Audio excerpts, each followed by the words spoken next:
Qo'limizdan duo qilishdan boshqa hech narsa kelmaydi deb o'tirganlarga aytarim, sizlar G'azoga duo qilmay qo'yaveringlar.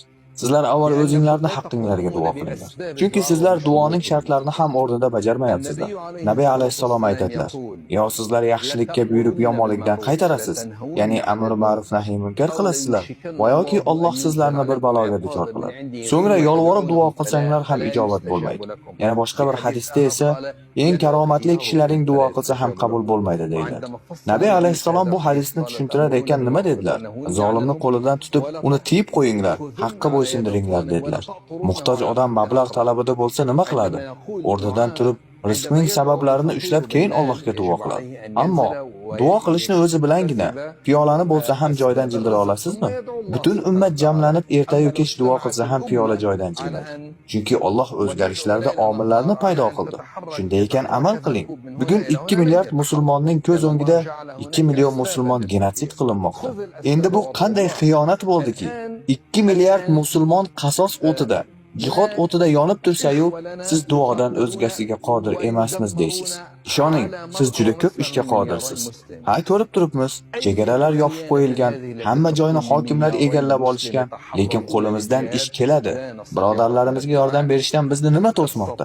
Albatta hokimlar va ular qo'riqlayotgan shu botil chegaralar to'smoqda. Shularni yo'qotishimiz kerak. Demak, biz ummatni uyg'otib, uni oyoqqa turg'azishimiz kerak. Qo'zg'alish lozim. Fitna chiqarma, bu ish bizni qo'limizda emas. Ish egalarimizni hurmat qilishimiz kerak kabi nifoqli, shaytoniy fikrlardan ummatni tozalab o'zgartirishimiz kerak. Mana shu ishning o'zi ham jihod hisoblanadi. Rasululloh sallallohu alayhi va sallam aytadilar-ki, mushriklarga qarshi tilinglar bilan, molinglar bilan, joninglar bilan kurashinglar. Yana aytadilar-ki, shahidlar Sayyidi Hamza ibn Abdul Muttolib va zo'ravon hokimga qarshi turib, uni yaxshilikka buyurib, yomonlikdan qaytargan va o'ldirilgan kishidir.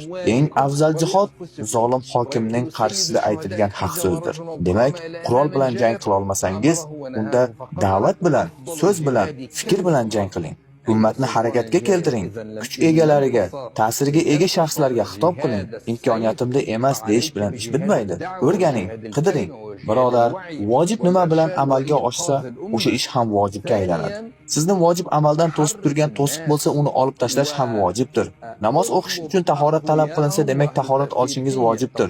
Tahorat uchun suv kerak bo'lsa, demak suv olib kelishingiz ham vojib bo'ladi. Shu tariqa to'siqlar bartaraf qilinadi. Demak, bu yerda hozir o'nlab vojibotlar turibdiki, bajarishimiz shart. Duo ham shularni qatoridagi amal. Ammo yolg'iz uni o'zi yetarli emas, balki u boshqa amallarga hamrohlik qiladi. Amalsiz qilingan duoni Alloh ijobat qilmaydi. Qaytanga yuzingizga uradi. Tushuna olyapsizmi? Yurtlarimiz ham harakat qilish bilan ozod bo'ladi. Islomiy davlat tiklanishi bilan ozod bo'ladi. Davlatni qarshisida davlat turib urisha oladi. Bayroqni qarshisida bayroq tursa, keyin uni yiqita oladi. Sultonga qarshi faqat sulton bas keladi. Kufrga qarshi faqat shariat bas keladi. Mana shu tariqa nusrat keladi va mana shu tariqa Falastin ozod bo'ladi.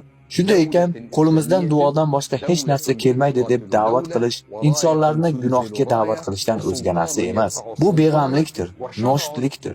Undan ko'ra Allohdan so'rang, sizni haqiqiy ilm egalari qatorida qilsin.